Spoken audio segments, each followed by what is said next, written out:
Hello guys, welcome back to my channel. তো আজকে আমরা করতে চলেছি একটি এক্সপেরিমেন্ট। তো সেটি হলো এই ধরনের যে চার্জারগুলো থাকে দেখতে পাচ্ছেন, এই চার্জারগুলোতে কেন শক লাগে না। ধরুন এই চার্জারগুলো এই মাথা থেকে কেটে গেল বা এই মাথা থেকে কেটে গেল, বা ধরুন এই যে ওই পিনটায় আপনি টাচ করছেন, কেন শক লাগে না। অন্য কোনো কেবিলে ধরুন আপনি কোনো কিছুতে হাত দিলেন, তো তখন কেন কারেন্ট লাগে, বা আপনি ধরুন লাইনে দিয়েছেন এটা হাত দিলেন, তখন কিন্তু আপনার শক লাগবে। তো বা যখন এটার মধ্যে হাত দেবেন তখন কিন্তু শক লাগবে না। কারণ হচ্ছে একটি charger AC two DC converter. তো যখন এসি লাইন থেকে ডিসি লাইনে যখন লাইনটি কনভার্ট করা হয়, তখন এসি লাইনে কিন্তু আমাদের আর্থিং পেয়ে যায়, যার জন্য আমাদেরকে শক লাগে।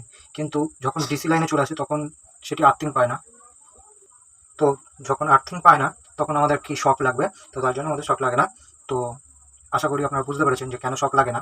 তো আমরা এবার প্র্যাকটিক্যালি আপনাদেরকে দেখাবো যে কেন আমাদের শক লাগছে না বা কী কারণে শক লাগছে না। আবার যদি আপনাদের সেম চার্জার, কিন্তু চার্জারটা যদি আপনার চায়না প্রোডাক্ট হয়, মানে এই চার্জারের মাথাটা যদি এসি টু ডিসি যে কনভার্টটা করছে সে যদি মানে চায়না প্রোডাক্ট হয়, তো চায়না প্রোডাক্টের ক্যাপাসিটারগুলো অতটা ভালো থাকে না, যার জন্য আপনার তখন এই যে মেটাল বডিগুলো আছে এগুলোতে কারেন্ট চলে আসে।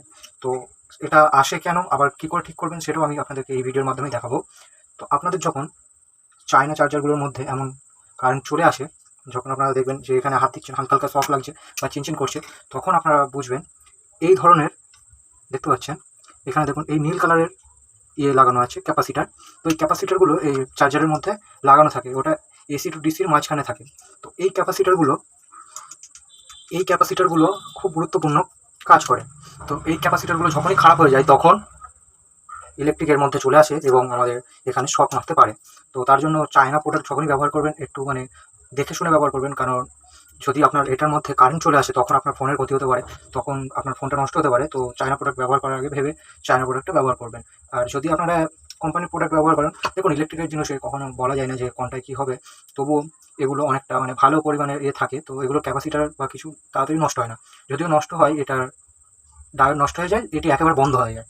ক্যাপাসিটার খুব সহজে এগুলো নষ্ট হয় না, তো হলেও এটি বন্ধ হয়ে যায়, এটা কাজ করে না। তো এবার যদি ধরা যায় এতেও আমাদের হালকা থাকতে হবে যে যদি আপনি ফোনে চার্জ দিচ্ছেন, আপনারা এই মেটালটা হাত দিয়ে আগে দেখে নেবেন। যদি দেখেন যে কারেন্ট আছে, তো আপনারা অবশ্যই কোনো রিপেয়ার করার দোকানে, যেখানে এসব চার্জার বা কিছু রিপেয়ার করার, সেই দোকানে দিতে পারেন। বা আপনারা নিজেরা যদি আপনাদের কাছে তাতাল বা সোল্ডিং আয়রন থাকে, তো আপনারা নিজেরাও করে নিতে পারেন। তো এবার আমরা প্র্যাকটিক্যালি দেখবো যে আমাদের শক মারছে কি না। তো তার জন্য আমরা নিয়ে নিচ্ছি একটি বোর্ড, ও আমরা একটি চার্জার নিয়ে নিচ্ছি। দেখতে পাচ্ছেন চার্জারটা মুখটা কাটা। তো আমি তারটা গুটিয়ে নিই, নাহলে আপনারা ভাববেন যে হয়তো ফেক দেখাচ্ছি। তো দেখুন এই যে চার্জারের তার দেখতে পাচ্ছেন। তো এবার আমরা এটিকে লাইনে দেবো। তো আমরা লাইনে দিলাম, আমরা লাইন দিয়ে চেক করে দেখবো এখানে আলো আসছে কি। দেখুন আলো এসে গেছে। তো এবার আমরা এখানে যদি টেস্টারটা দিই, দেখুন টেস্টারটা দিলাম, দেখুন কোনো লাইট শো করছে না। এবার আমার যে এটা কারেন্ট আসছে কি আসছে না সেটা আপনাদের আমি প্রমাণ করে দেখাচ্ছি। দেখুন এই যে ডিসি মোটরটা আছে, দেখবেন ভালোভাবে। তো ডিসি মোটরটা আমি একটু বোর্ডটাকে সাইডে সরাই।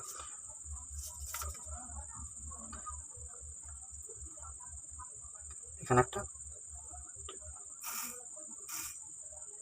দেখতে পাচ্ছেন চলছে। তো আমি আরেকবার দেখাই,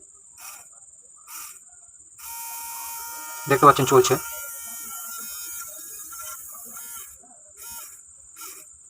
তো আপনাদেরকে আমি লাইট চালিয়েও দেখাচ্ছি যে লাইট জ্বলছে। তো এবার হচ্ছে আমি আগে বলে নিই।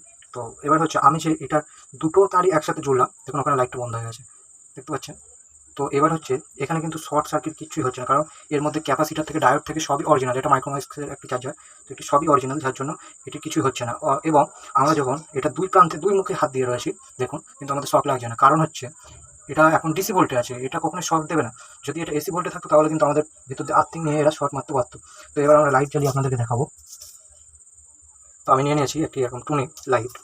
তো এটাকে এবার আমরা জ্বালিয়ে দেখাচ্ছি।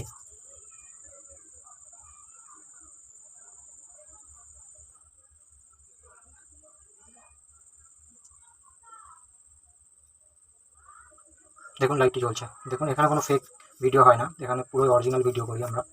দেখতে থাকুন, লাইটটি জ্বলছে। তো এখানে এটা 5 ভোল্ট আছে বলে এই লাইটটি জ্বলতে সক্ষম হচ্ছে, কিন্তু এই লাইটটি খুব দ্রুত হিট হবে।